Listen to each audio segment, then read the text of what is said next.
এই মাত্র আমার চোখের সামনে একটা অ্যাক্সিডেন্ট হয়েছে। অ্যাক্সিডেন্ট বলতে মানুষ মারা গিয়েছে ওইরকম অ্যাক্সিডেন্ট না। গাড়িতে যে গাড়ি এসে লাগিয়ে দেয় বা গাড়ি একদম ভেঙে চুরে যায় বা ভসকিয়ে যায়, মানে অবস্থা গাড়ির খুবই খারাপ হয়ে যায়। আমরা তো অনেকেই হয়তো নতুন যারা জানি না আসলে গাড়িতে যদি আপনার অল্প একটু লেগে যায় তাহলে যে ওইখানে কাজ করতে যে কত টাকা লাগে এই বিষয়ে কিন্তু অনেকের ধারণা নেই। প্রাইভেট সেকশনে গাড়ির একটুখানি যদি আপনার লেগে যায় তাহলে ওইখানে মানে মোটামুটি ভালো একটা অ্যামাউন্ট চলে যায়, মোটামুটি অনেক ভালো একটা অ্যামাউন্ট চলে যায়। এখন অনেকের এই ধারণা নেই যে কতটুকু মানে লেগে গেলে কত টাকা যায়।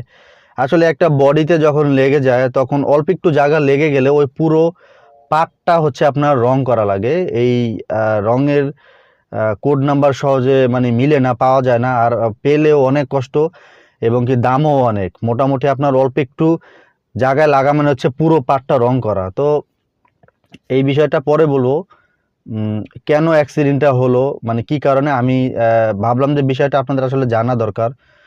এই ভুলগুলির কারণে হচ্ছে এই অ্যাক্সিডেন্টগুলো হয় আমার চোখের সামনে।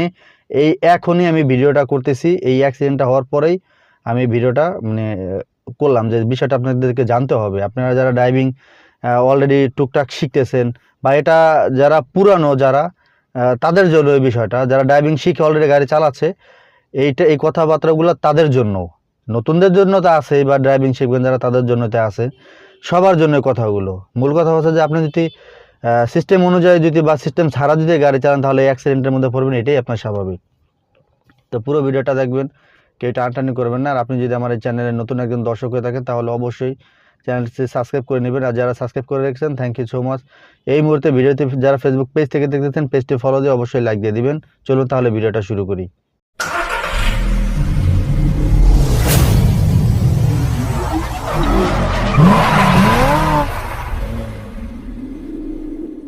দেখেন, অ্যাক্সিডেন্টের জন্য কোনো ট্রাফিক দায়ী না, কোনো রোড দায়ী না। অ্যাক্সিডেন্টের জন্য আমরা নিজেরা দায়ী। আমাদের নিজেদের কারণে নিজেদের জন্য এই সমস্যাগুলো তৈরি হয়। ধৈর্য সহ্য বলতে আমাদের কোনো কিছু নেই।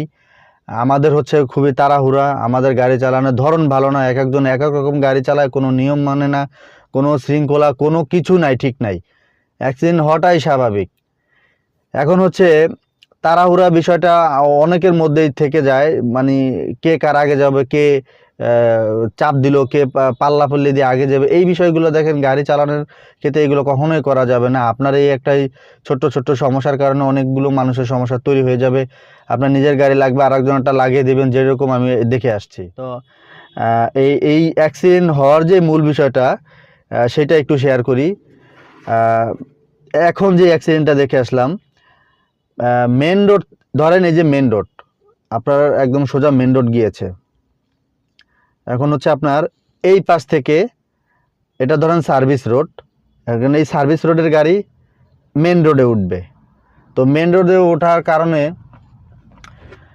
তো আমাদের তো কি বলবো, মাশাল্লাহ বাস ড্রাইভার যারা আছে এরা তো মানে খুবই জঘন্য চালায়। আমি একজন চালক হয়ে তারপর আমি বলতেছি, আমি নিজের গাড়ি নিজে ড্রাইভ করি, তারপরে আমি বলতেছি যে এখনের যে চালকগুলো এরা বাস ড্রাইভার যারা তারা জঘন্য গাড়ি চালায়।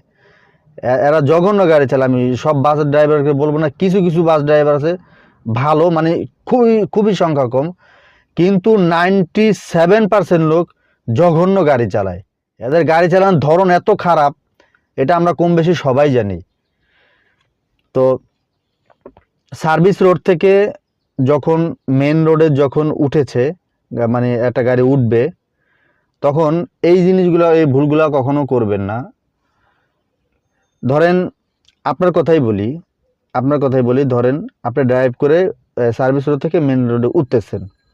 ওঠার সময় যদি দেখেন যে আপনার একটা সামনে আর একটা গাড়ি সেও মেন রোডে উঠতেছে, তো সে উঠলে সে কী করলো, মেন রোড ওঠার সময় গাড়িটা একটু মাথাটা একটু ঘুরিয়ে দিল, পুরোপুরি উঠতে পারে না। কেন? ওইখান দিয়ে দেখা যাচ্ছে যে বাসগুলো শা করে টেনে আসতেছে, বা জ্যাম হোক, জ্যামের জন্য দেখা যাচ্ছে যে মানে গাড়িটা ঠিক মতো মেন রোডে উঠে প্লেস করতে পারে নাই।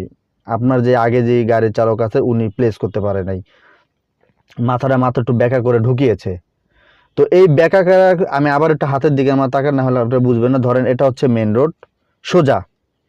এখন এই পাশ থেকে এইভাবে মেন রোডে তো এরকম সোজা হবে, ওই গাড়িটা সোজা হবে, কিন্তু আপনার সামনে যে গাড়িটা আছে সেই গাড়িটা যখন আপনার এইভাবে যখন উঠবে, এইভাবে উঠে তো সে এরকম যাবে। তো বাসগুলো যদি এরকম যদি সোজা আসে তাহলে তো সে তো এরকম করে আস্তে আস্তে আস্তে তো এরকম করতে হবে। তো এরকম করলে আপনি ঠিক আপনার যে গাড়িটা সামনে, এই গাড়িটা ধরেন আপনার সামনের গাড়ি, আপনি এই পাশে আছেন, তখন আপনি কি করবেন, আপনি কখনোই আপনার গাড়ির মাথাটা এই গাড়ির বডির সাথে সামনাসামনি এত দূর পর্যন্ত আগিয়ে রাখবেন না, বা আপনার সামনের যে গাড়ির বাম্পার, এই বাম্পার এই গাড়ির পিছনে মানে একদম বডির সাথে মিশে মিশে আপনিও ঘোরার চেষ্টা করবেন না। কেন? মিনিমাম আপনার 3-4 হাত ফাঁকা রাখতে হবে মিনিমাম।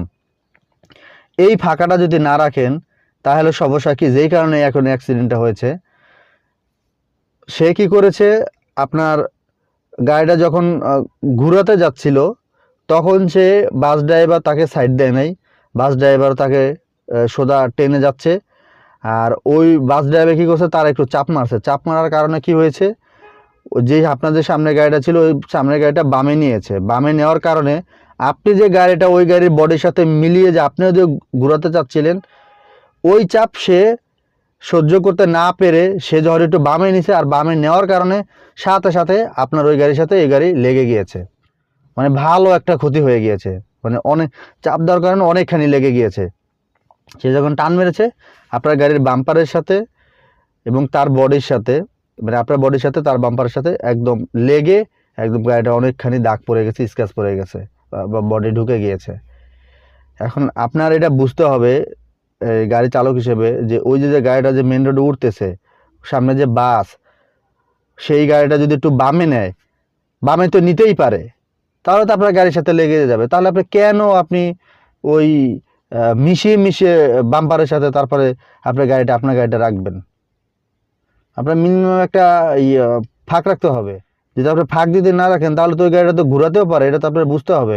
আপনি যদি গাড়িটা যদি না ঘোরানোর সুযোগ দেন, যে এতটুকু জায়গা রাখি আমি, যে এই গাড়িটা যদি ইমার্জেন্সির কারণে কোনো যদি একটু ঘুরায় বা তারা একটা চাপ দিতে পারে, এইটুক যদি আপনি বুঝে যদি তাকে এইটুক যদি আপনি সুযোগ যদি না দেন, তাহলে তো আপনার মানে জন্য গাড়িটা তো লেগে যাবে। দোষটা তো আপনার, দোষটা মেন রোডে আপনার প্রথমে যে গাড়িটা উঠতেছিল তার দোষ না, দোষ আপনার। কারণ কেন, আপনিও তার বাম্পারের সাথে যে বডির সাথে যে তারপরে আপনি গাড়িটা আপনি রেখেছেন, ওই লোকটা গাড়িটা ঘুরাইতে পারে, এটাই স্বাভাবিক। ঠিক এই কারণটাই এখন বড় একটা মোটামুটি একটা অ্যাক্সিডেন্টের মতো হয়ে গেছে ওইখানে।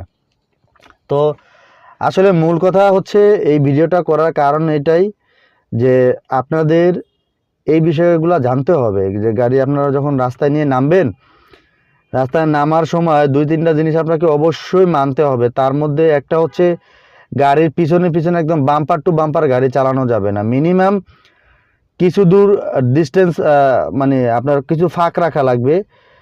আপনার মিনিমাম আপনার 15 ফিট ফাঁক রাখা লাগবে, 10-15 ফিট ফাঁকা রেখে তারপর আপনার গাড়িটা ড্রাইভ করবেন। কারণ কেননা ওই সামনের গাড়িটা যদি ইমার্জেন্সি কোনো কারণে যদি ব্রেক করে ফেলে, যাতে আপনি যাতে এটুকের মধ্যে ব্রেক করে ফেলতে পারেন, আর যদি আপনি ব্রেক নাও করতে পারেন তাহলে আপনি বামে বা ডানে কেটে যেন বের হয়ে যেতে পারেন।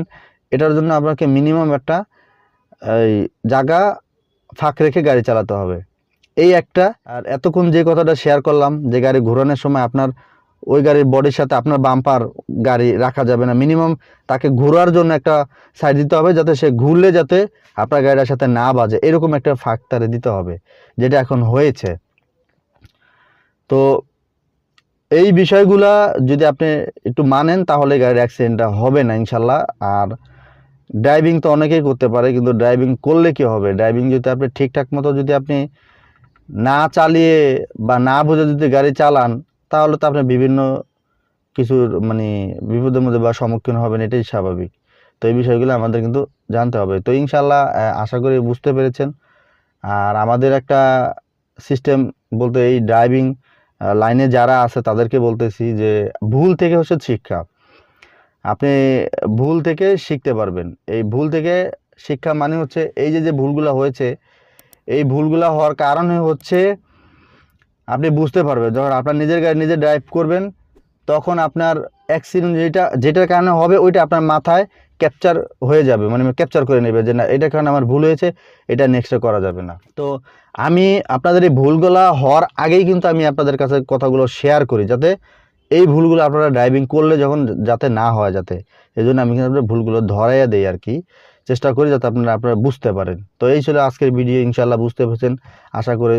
আর যদি না বুঝেন কমেন্ট করবেন, ইনশাল্লাহ আমি আপনার কমেন্টের রিপ্লাই দেবো। কী নিয়ে ভিডিও পেতে চান সেটা কমেন্টে জানিয়ে দিন। আর যারা ড্রাইভিং শিখতে চান আমাদের কাছে আসতে পারেন। আল্লাহর মতো আমাদের বাংলাদেশের 64 জেলা থেকে লোক আছে ড্রাইভিং শিখতে, থাকা খাওয়ার ব্যবস্থা আছে।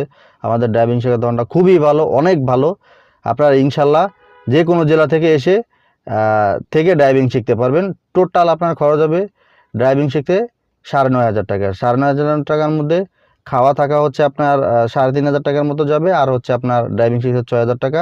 মোটামুটি 15 দিন থাকলেই হয়ে যাবে। 15 দিনে আপনাকে 1 মাসের কোর্স করে দেবো ডাবল করে। আশা করি বুঝতে পেরেছেন। তো আজকের মধ্যে পর্যন্ত দেখা হবে নতুন কোনো ভিডিওতে। সে পর্যন্ত সবাই ভালো থাকবেন। আল্লাহ হাফেজ।